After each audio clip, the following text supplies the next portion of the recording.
Bueno, pues vamos allá con la siguiente Masterclass del día de estas jornadas online Consciencia Cuántica. Para aquellos que os estáis incorporando ahora, vamos a empezar la Masterclass de ADAM y JOSH BIGELSEN sobre la sangre holográfica, la sangre como vehículo de la consciencia. Veréis que es una investigación súper potente sobre las capacidades de la sangre para ser holográfica y cómo se interconectan las diferentes enfermedades mediante la sangre. Lo vais a ver, además van a estar poniendo unos vídeos inéditos y, como digo, es una investigación muy exclusiva y novedosa.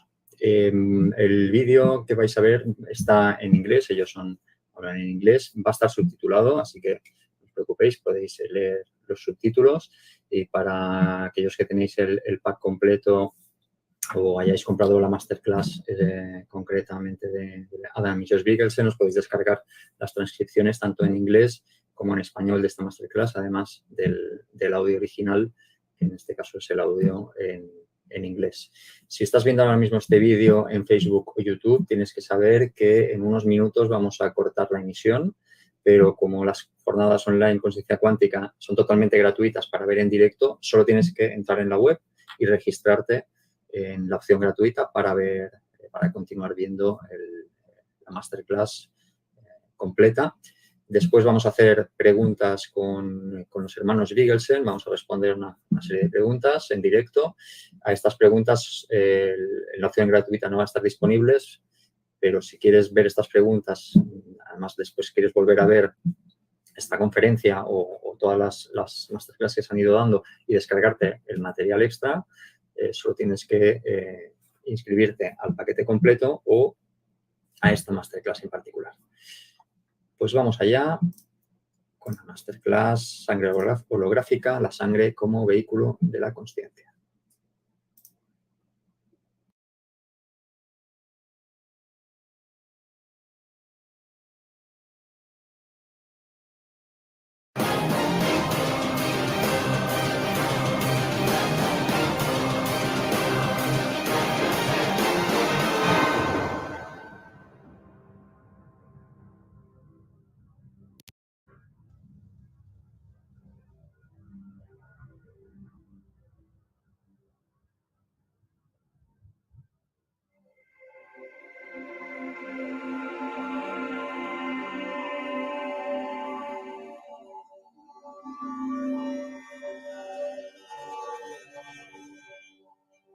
What is consciousness and how do we see it in the blood?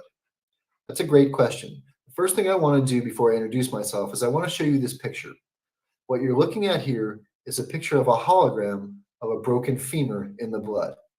Now, this broken femur actually matches the anatomy books. If you take a look at the picture from the anatomy books right to the left of it, just to the side of it, sorry.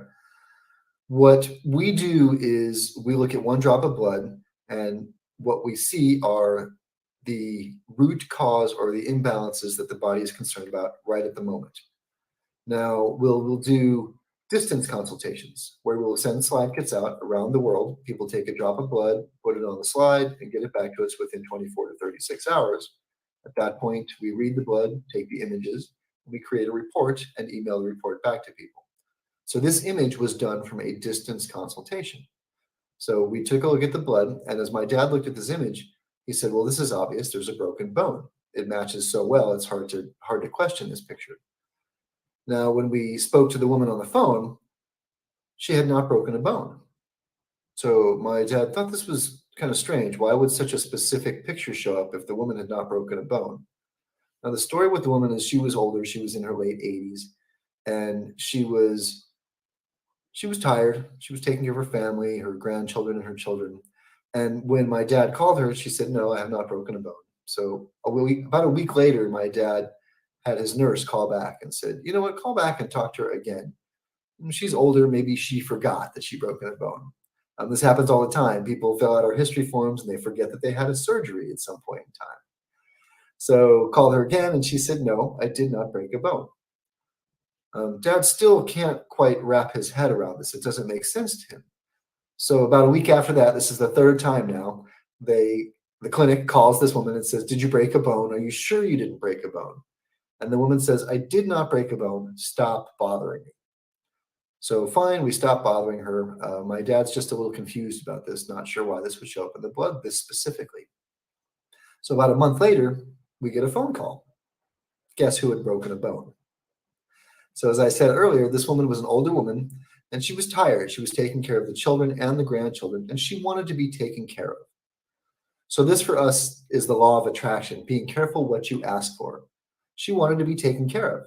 So she ended up breaking a bone, and guess who had to be taken care of? This is the idea where you've heard people say that someone's an accident waiting to happen.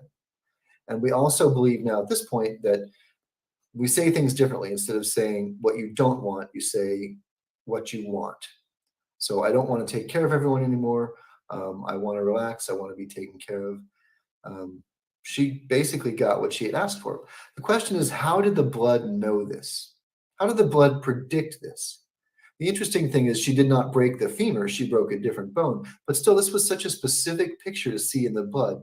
It was very interesting to us to see this. The blood has consciousness in it. The blood is liquid, and it's the one thing that communicates with all parts of the body, and as liquid is the best conductor of vibration, it's picking up vibration. Now, when we take a drop of blood, we take a drop from a capillary. So capillary is the smallest blood vessel there is. It's only big enough for one red cell to fit through at a time. When you see these images, these holograms that we see, they're much bigger than the red cells. So for us, the way we look at this is energy becoming physically manifested once it leaves the body. The reason we're able to see this is because of the special microscope we use and the way the light is bounced.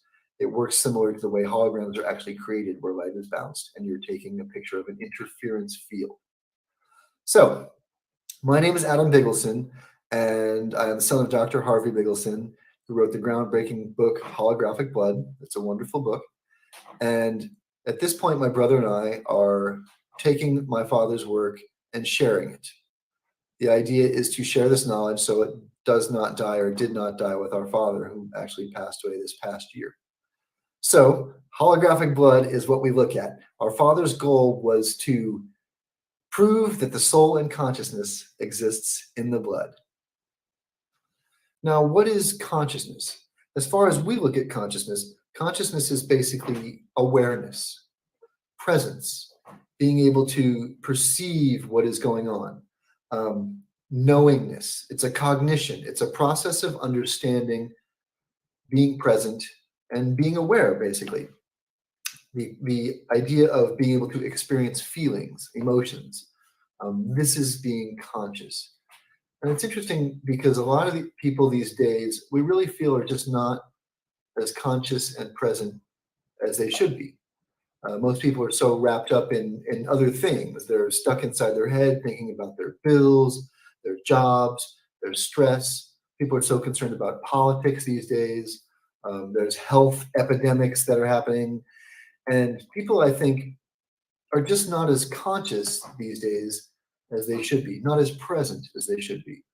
The reality is the future is not here and the past is already gone. There is nothing other than this moment that is happening with us right now. So I believe there is nothing more important and valuable than us being conscious and present during each moment as much as possible. So as we look at the blood, we learned quite a bit about what people are actually thinking, what they're in denial about, what they're not admitting to themselves. And a picture is worth 1,000 words. So we have these intuitions. We think, I think that this is going on with my body, but we can kind of put that away. We can kind of ignore that. It's not a big deal. And the body is a perfect machine. So it can deal with a lot of things. Something can happen to us. There's a stressful situation, and we just kind of store that away. A traumatic episode, and we kind of store that away. We have a physical issue, and it's not a big deal. We can kind of deal with it. We have headaches, and they come, but they go away also. But at some point in time, these things build up, and there's only so much the body can deal with. So as we unconsciously push things to the side, those things can cause problems with us in the future. So it's really important for us to be conscious and present. And the blood is a really easy way to see what the body is conscious about versus what we ourselves are conscious about. So we can look at a drop of blood, and as we look at this drop of blood, we pull the image, put the image up on the screen, and a lot of times the client will see the image, and they'll know what it is before we tell them. The thing is, we do know ourselves better than anybody, but we lie to ourselves all the time. And we say, I'm fine, there's no problem with that. Well, the body may think something else. And as we have different physical symptoms, that's literally the body trying to tell you what it is that it needs. The body is conscious and is trying to make you aware of what it needs in order to be balanced. So as we look at blood, we're looking for something in the blood that is telling us, is the body telling us what exactly it needs attention paid to, what it's concerned about right at that moment, what it is conscious of and aware of right now that we may not be conscious of. So a lot of people are trying to be as conscious as they can these days. And there are a lot of people that are very self-aware. It seems as though the times are changing, and people, instead of just going to their doctor and other people to fix them, are wanting to take care of themselves much more and more, which is one reason I think that this whole experience now is great, talking about consciousness, and for us, particularly the consciousness in the blood. This is what we do. We take a drop of blood and we see what the body is concerned about. As we do this, the work is based on several great people. Now, this work was developed by my father. He had 2 different German teachers, and I'll show you a little bit about his history in just a moment. But some of the great people we talk about Rudolf Steiner and his 4-body theory. Your physical body, your energetic body, your emotional body, and your spiritual body. And if there's an imbalance in any one of these bodies, it can affect each and every other body. So if you have a physical issue, something went on with you physically, you got injured basically, it affects your energy. Your energy gets weak because you're not performing as optimally as you like. Your emotions, you can tend to get depressed. Spiritually, you may question a higher power. If you have an energetic issue, for some reason your energy is just very low, it tends to affect your structure. If you're not using the structure, it gets weak. If your energy is low, it'll affect your emotions. You start to get depressed also. And then once again, you can question a higher power. Emotionally, if you have an emotionally traumatic episode, we tend to get tense. We tend to withdraw. So this can affect us physically and energetically, most definitely, and spiritually as well. Now, spiritually, your beliefs is something that we don't challenge as we look at blood. However, we are trying to help people to understand and change their belief system by way of looking at the fact that a lot of their problems have been created by themselves. So at this point, thinking that someone else can help them fix their problems, you've been a part of the problem, so it's time for you to be conscious about what you've created and be a part of the solution as well. So as I talk about these 4 bodies, another thing that's important to understand is the whole body experience. The idea that we are not just pieces of information or parts. So my dad wanted to do a book that was going to be called The Head Bone is Connected to the Knee Bone. The knee is connected to the hip is connected through the spine connects to the other parts of your body up to the top as well. So the reality is something that can go on with your foot can end up connecting to your shoulder. We are one holistic person, and we need to start to look at things in a more holistic fashion. That it's not just little independent parts. So, for example, for us, my dad worked with cancer quite a bit, and cancer was very interesting. He looked at it as a mold. Now, if you think about cheese, and there's mold in the cheese, you can cut the mold out of the cheese, but the next day there's going to be mold all over the cheese, because the idea is it's bad cheese. So you need to rejuvenate the cheese somehow so it becomes healthy again. This is the same way we've looked at cancer. If you have cancer in the liver, well, you can't just go ahead and work on the liver experience because there's a whole connection that happens. As we align with Chinese medicine, the liver is the organ that deals with anger. So with cancer patients that we've seen that have liver cancer, they have had anger issues most definitely. So the reality is the emotional experience is totally affecting them physically. This is a holistic experience. This is a truly interconnected experience. The body is the perfect machine. And the reality is your shoes can affect your back. Your teeth can affect your feet. This is all totally interconnected. So this is another thing as individuals we need to be very conscious of. Also, when people would come to our clinics, one thing that my dad would say to people is, everyone is very unique. You are an individual. So as we would look at someone's blood or even look at a diagnosis, we would never treat the diagnosis. If someone came to my father with cancer, he did not treat the cancer. He treated the individual. And he would have 10 different people coming to him with cancer with 10 different causes. Okay? So the idea here, once again, is understanding that we are a whole unit. This is the holistic experience of a body that is totally interconnected.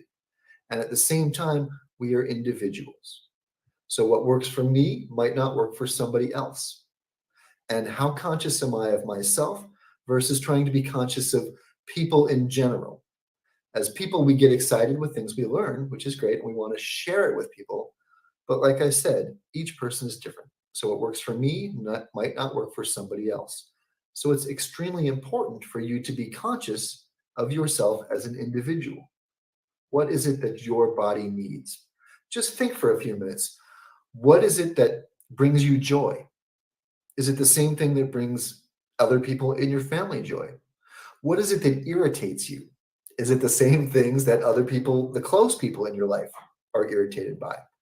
The funny thing is, what brings you joy might totally irritate the closest person you know. So respecting the individual holistic experience is very important to us with our concept of consciousness.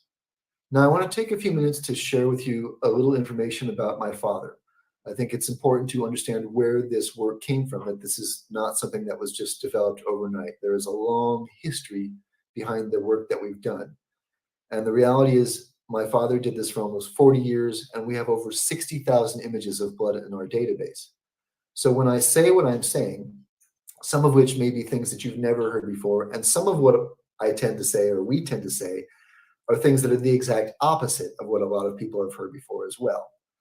So once again, these are things that we've seen patterns of over time, over and over again. So this is not what I think. The things that I'm going to talk to you about today are things that I know from the experiences we've had and seeing these patterns over and over and over again. So I'd like to show you a short clip from a lecture that we did discussing our father's history and his background. I got to tell you a little bit about our father, Dr. Harvey Bigelsen, a personal hero of mine. Might as well. Yeah. Dad was born in Brooklyn, New York.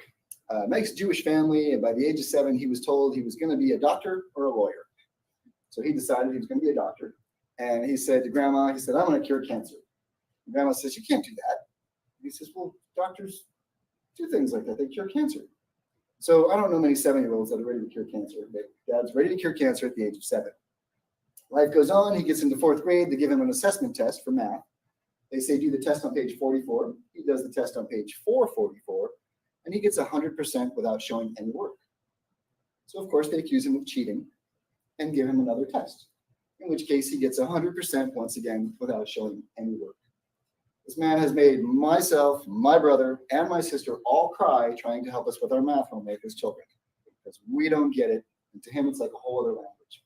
The man is a very high-functioning person. As he's in school, he goes off to high school, and he's 5'6" guy, little Jewish guy in inner city Brooklyn. He wants to try for the football team. Well, they don't let you do that. It's not going to happen.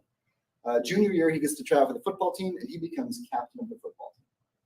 So these guys would come in on buses, 6 foot plus, laughing at him. As they would leave, they would all shake his hand. He's a little guy with a lot to prove. He's in high school. He decides, yes, he's going to be a doctor. He gets to college, and he goes to Kenyon College. During his 3rd year of college, he's accepted to medical school. So he doesn't even have to get through college to apply and deal with all that experience. And medical school, tell me a little bit about medical school. Oh, yeah. The first 3 hours of medical school, they write them to the board like acupuncture, chiropractics, homeopathy, and proceed to laugh at it.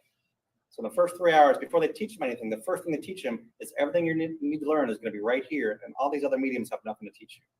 So they're teaching you that you know it all, and you can learn nothing from alternative types of medicine. They also teach him the first year what a normal body is, and the second year they teach him what an abnormal body is. But they never teach him how a normal body becomes an abnormal body. And Dad would ask questions, and they'd tell him, Read the book. He'd say, I think the book is wrong. Yeah. So he's questioning school now at this point in time too. He questions a lot. He's very high functioning. At this point,